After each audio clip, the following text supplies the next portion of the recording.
ہوتا یہ ہے کہ ہم بہت آسانی سے بگڑ جاتے ہیں. بچے میں ہوتا ہے, انسان کی طبیعت میں ہے. اگر آپ بچے کو شروع سے جیسے ہی رونا شروع ہو چاکلیٹ دے دیں, رونا ابھی بس شکل بننے والی ہے, جیسے بادل آئے ہیں, تھوڑے سے آثار آئے ہیں, بارش سے پہلے آپ نے فوراً بار بار دے دی, کیا ہوتا ہے؟ بگڑتا ہے کہ نہیں؟ اب تو عادت ہے, اب تو دھمکیاں دے کے روئے گا. اب نہیں دو گے تو بدتمیزی کرے گا. لینے کے دینے پڑ جاتے ہیں نا. آپ کے نزدیک آپ رحمت کر رہے تھے, رحمت کو فائدہ اٹھانا شروع, وہ تو 3 سال کا بچہ فائدہ اٹھانا شروع کر دیتا ہے. ہم کیا چیز ہیں؟ انسان کو اگر بار بار کچھ دیا جائے تو اس میں ایک کمزوری ہے کہ وہ اس کا فائدہ اٹھانے ہی لگتا ہے, اس کو عادت ہی پڑ جاتی ہے. اور وہ جانتے بھی ہو کہ میں اس کا مستحق نہیں ہوں, پھر بھی کوئی امپلائر ہے, کوئی باس ہے, اس نے جاب دی, آپ سے کہا 9 بجے پہنچنا صبح آفس میں, 5 بجے چھٹی ہوگی. آپ سے پوچھ گچھ نہیں کرتا. کبھی آپ 9:15 بجے پہنچ گئے, کبھی 10 بجے پہنچ گئے, کبھی 11 بجے پہنچ گئے. پہلی دفعہ تو ڈر گئے تھے, لیکن اس نے کچھ کہا نہیں آگے سے, بڑے آرام سے آپ سے بات کی. کہا کیا ہو گیا تھا؟ بس یہ کہا کیا ہو گیا تھا؟ وہ بس ٹریفک تھی, کچھ ہو گیا تھا, فیملی سچویشن, کوئی نہ کوئی آپ نے بہانہ بنا دیا. اب اس نے کچھ کہا نہیں آگے. اب اس نے 1-2 مہینے اگر کچھ نہ کہا تو آپ کے ساتھ کیا ہوتا ہے؟ 9 بجے تو وہ بس ایک سجیشن ہے, کوئی رول تھوڑی ہے.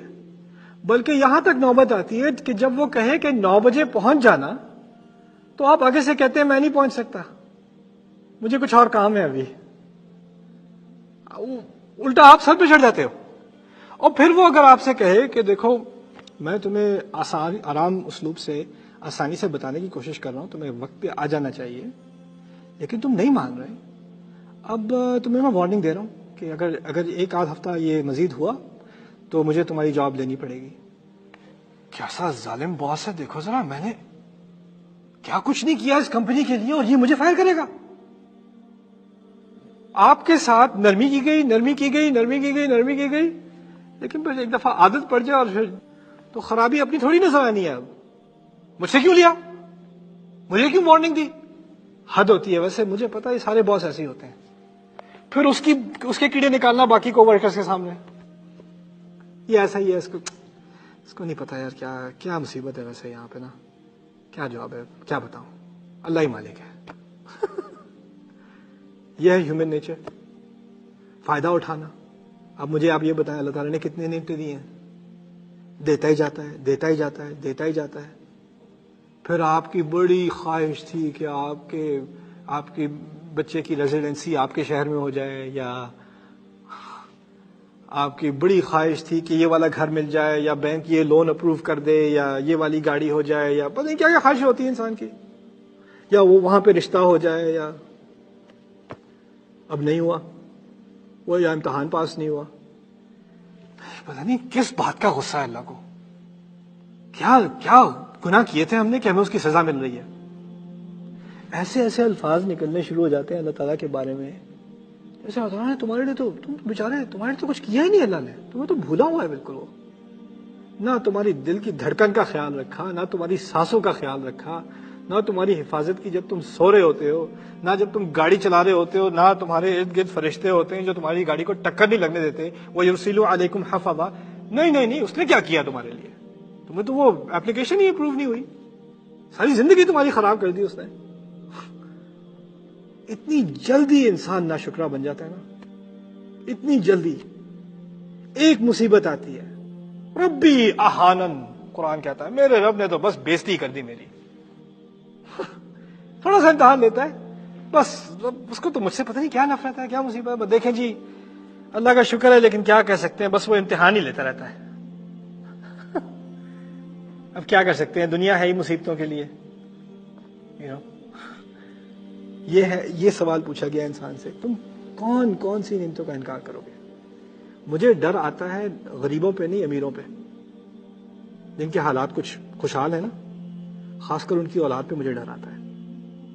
جب کھلونا مانگو مل گیا, جب ویڈیو گیم مانگو مل گئی, جب نئے کپڑے مانگے مل گئے, جس پارٹی میں جانا ہے جاؤ, جس ٹرپ پہ جانا ہے جاؤ, ہر چیز مل رہی ہے. بچے کو ایسی عادت پڑتی ہے 15-16 سال کی عمر میں, کون سی ویڈیو گیم اس کے کمرے میں نہیں ہے, کون سا فون نہیں ہے اس کے پاس، کون سا انٹرنیٹ کنیکشن نہیں ہے اس کا، سب چیز ہے، لیکن اس سے زیادہ ناشکرا، کھانا سامنے، I don't like it, I don't want to eat this. Fridge بھرا ہوا، کوئی شکر نہیں. اچھا وہ نہیں ہے، چھوڑو دفع کرو، میں نہیں.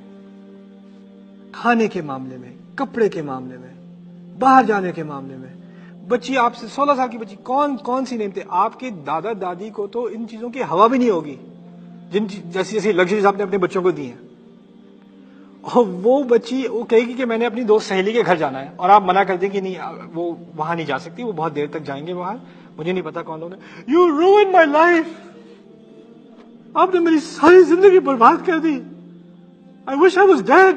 I have the worst parents. میرے سب سے زیادہ برے والدین ایسے میرے اتنے. دوسری طرف ایک اسی عمر کی بچی کہیں پاکستان میں کسی پنڈی میں کسی پشاور میں کہیں پہ، اس کو عید میں ایک بوٹی کھانے کو ملے گی، وہ اتنی خوش، میں نے پتا کہ بیف کھایا تھا، وہ اتنی خوش. ایک ہی چپل اس کے پاس، اسی کو دوبارہ سی کے چلاتی ہے، پھر ٹوٹ جاتی ہے، پھر سی لیتی ہے اس کو، اس میں وہ خوش. اور ایک طرف یہ، اور میں بتا رہا ہوں جب یہ میزان الٹا ہوگا نا تو اس نے امیر ہونا ہے. یہاں فقیری ہوگی کہ یہاں شکر گزاری نہیں تھی. انسان کو شکر گزار ہونے کی بہت ضرورت ہے. ہمارے ارد گرد جب نعمتیں ہوتی چلی جائیں تو عادت پڑ جاتی ہے، جیسے لگتے ہیں کہ ہم اس کے مستحق ہیں. میں تو اس بات کا مستحق ہوں کہ کھجور میٹھی ہو، میں اس بات کا مستحق ہوں کہ ہوا اچھی چل رہی ہو، میں اس بات کا مستحق ہوں کہ تمام میرے ارد گرد جو ماحول تیار کیا گیا ہے وہ میرے لیے مجھے خوشی دینے والا ہو. تھوڑی بارش ہو جائے میرا موڈ خراب، تھوڑی گرمی ہو، بڑی گرمی، مصیبت. یہی تو ہم بن چکے ہیں. اب تو ہر چیز ہماری مرضی کی ہونی چاہیے. اے سی نہیں چل رہا، آؤٹ ہو گیا. یہاں تو لوڈ شیڈنگ نہیں ہوتی، کبھی اے سی یونٹ خراب ہو گیا، گاڑی کی ایئر کنڈیشننگ نہیں چل رہی، ٹریفک میں پھنسے ہوئے، کتنی جلدی انسان ناشکری پہ اتر آتا ہے. کیا مصیبت ہے. فَبِأَيِّ آلَاءِ رَبِّكُمَا تُكَذِّبَانِ، کون سی قدرتیں اللہ تعالیٰ کی ہیں جس کو تمہاری خدمت میں اس نے گرایا ہوا ہے، تمہارے مزے کے لیے اہتمام کیے ہوئے ہیں. کن کا انکار کرو گے؟ کن کا انکار کرو گے؟ اتنا گہرا سوال پوچھا نا انسان سے. اگر تم میں شکر گزاری ہوتی تو تمہیں اس قرآن کی مٹھاس سمجھ میں آتی. اگر تمہیں شکر گزاری نہیں ہے تو اس قرآن کو اوپر سے نیچے تک پڑھ لو، کچھ نہیں پلے پڑنا. جب ہمارے 16 سال کے بچوں میں شکر گزاری نہیں ہوتی، میں نے دیکھا شکل پہ نظر آتی ہے. بیٹھے ہوئے جی سنڈے اسکول میں کہ قرآن کی کلاس میں کہ بیٹھے ہوئے سگریٹ چنگم چبا رہے ہیں، وہاں قرآن کی بات ہو رہی ہے، دین کی بات ہو رہی ہے، آخرت کی بات ہو رہی ہے، رسول کی بات ہو رہی ہے. ان کے دماغ میں ایک ہی لفظ ہے، واٹ ایور. آنکھوں سے پتہ چل رہا ہے کوئی I don't care، مجھے اس کی کیا ضرورت ہے، میری تمام ضروریات تو پوری ہو رہی ہیں. اور استغنا، کیا وہ اپنے آپ کو سمجھتا ہے اسے کوئی ضرورت ہی نہیں ہے؟ ایسے ہی لوگ ہوتے ہیں نا. اور ہم نے اپنی اولاد کو اس چیز میں ٹرین کر دیا ہے، مجھے تو کسی چیز کی ضرورت ہے ہی نہیں ہے. تو بلکہ نہ صرف ضرورت، تمام لگژریز جو مجھے دی جا رہی ہیں وہ تو اگر نہ دی جائیں تو پھر دیکھنا، وہ تو ملیں گی مجھے. کیسے نہیں ملیں گی؟ آپ تو اب اپنے ہی مالک بن چکے ہیں. فرعون آپ کو آٹوگراف آ کے لے لے. اسی کو کہتے ہیں انا ربکم الاعلی. جب رسول صلی اللہ علیہ وسلم نے آخرت کی علامات میں سے کہا تھا کہ عورت اپنی ہی مالک کو پیدائش دے گی، آپ دیکھ لیں کیا ہو رہا ہے آج. آخرت کی نشانی تھی نا. فَبِأَيِّ آلَاءِ رَبِّكُمَا تُكَذِّبَانِ. وہاں تو یہ قریش سے بات ہو رہی تھی، لیکن ان کے ذریعے ہم سب سے بات ہو رہی ہے. ہم سب کو بتایا جا رہا ہے قرآن کی مٹھاس تب تک نہیں آئے گی جب تک شکر گزاری نہیں آتی.